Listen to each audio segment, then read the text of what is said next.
मैया मोनाबिलि समावहाय जोङो मोनसे रेस्टुरेन्टाव थांदोंमोन बे रेस्टुरेन्टावहाय जोङो जाग्रा जानानैहाय 9:40 जाबायमोन जाग्रा जानाय समावहाय जोङो जाग्रा जाखांनानै जेब्ला बिल होयो जों जास्ट रेस्टुरेन्ट मालिकखौ खनसेल' रिक्वेस्ट खालामदों आदा हायोबा नोंथाङा जोंनो बिल प्रभाइड खालामनांगौ मानो होनबा दा जोंनि स्पेसियेलि क'क्राझारनि दखानफोरावहाय माने एमाउन्टफोराहाय जे प्राइसनि एमाउन्ट बिसोर बिराद हाइ जाहैबाय दा ओंखायनो गोबां स्टुडेन्ट जोंनि क'क्राझाराव फरायफैयो दा बिसोरनि थाखाय जों सानदोंमोन जाहाथे माखासे बिलफोरा जाहाथे रिटेन बिल जायो जुदि कलेजनि सात्र जाफैदोंबा जाहाथे गाबोन समफोर बिसोर कलेजाव साबमिट हैनांनाय अफिसियेलि खामानिफोरनि थाखाय दा बेखौसो जों बुजायनो थाखाय मालिकखौ बुंदोंमोन जे आदाया हायोबा सिल आरो स्लिप हरनाय बेब'स्थाखौ ला होननानैहाय दा बेयावनो बिभिन्न खोथा ओंखारदों जेरै दहाय जोंबो मिन्थिगौ जे सासे आदा इउटुबारानो थांदों माखासे खोथाखौ सोंहैदों आदा नों सोंहैदों जेबो मिस्टेक जायाखै नाथाय आं बेखौबो रिक्वेस्ट खालामगोन आदाया आंनावबो सोंफै जे रिसेन्टलि दहाय सानावसो जोंबो नुनो मोन्दों जे बै दखानावहाय सासे दखानदार जाय दखानदार आदा दङ बेनिबो स्टेटमेन्टखौ जों नुनो मोन्दों आदानि स्टेटमेन्टखौ नोंसोर खोनासं आरो मोजाङै बुजि आं बारा गोथौयै बुंनो साना दिनैहाय जोङो एसे एनै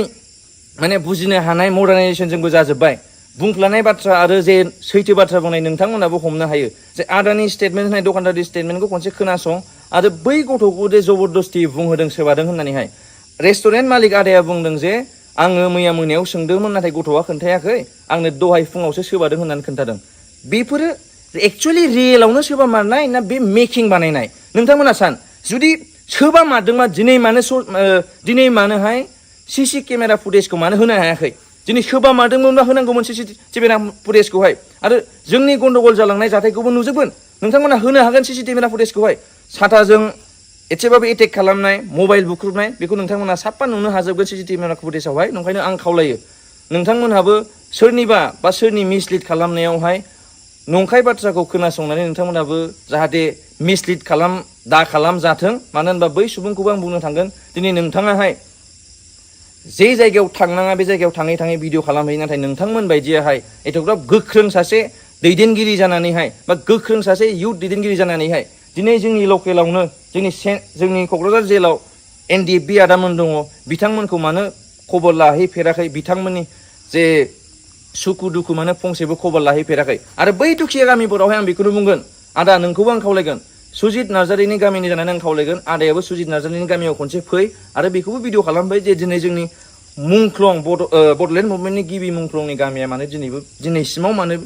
एसेबां गोग्लैसोनानै दङ लामा सामानि खोथायावल' आं बुंदों न' बांनि खोथायाव बुङाखै आंखौ जे साथाजों बेयावहाय मेगनाव थुदोंमोन नाथाय मेगनाव नाङाखै भाग्यभाल आंना नैबे खाफाला जिजोबनानै दङ आंना आथिङा लोरिनानै दङ आंखौ बिसोरो सुथारनो होननानैहाय होसो आंखौ होसोदोंमोन नाथाय बिसोरो मोदोम गोनां हिसाबैहाय आंखौ होसोनो हायासै आं बे आदामोनखौ होआ बा आं दायखौहाय सोरबा गुबुन मानसिखौ होआ आं दायखौ होगोन बै दायनिगिरिखौ जाय मानसिया न' सिङाव थानानैहाय जाय मानसिया बेफोरनि सोमोन्दै जेबो साननायबो गैयामोन बेफोरनि खामानि मावनो थाखाय जेबो डिसिसनबो लाफेराखैमोन बिसोर खामानिखौ मेवथु थां बै उमुगमोनखौहाय जाय बर' हारिनि थाखाय खोथा बुङो एसे एनैबाबो जाय NDFBनि थाखाय खोथा बुङो आरो एबारनि BDCआव जानो गोनां आसाम एसेम्ब्लियावहाय जाय धरना होनो नागिरदों बिथांमोनखौ सिगि सह' खालामनानै गादबनानै दोनहै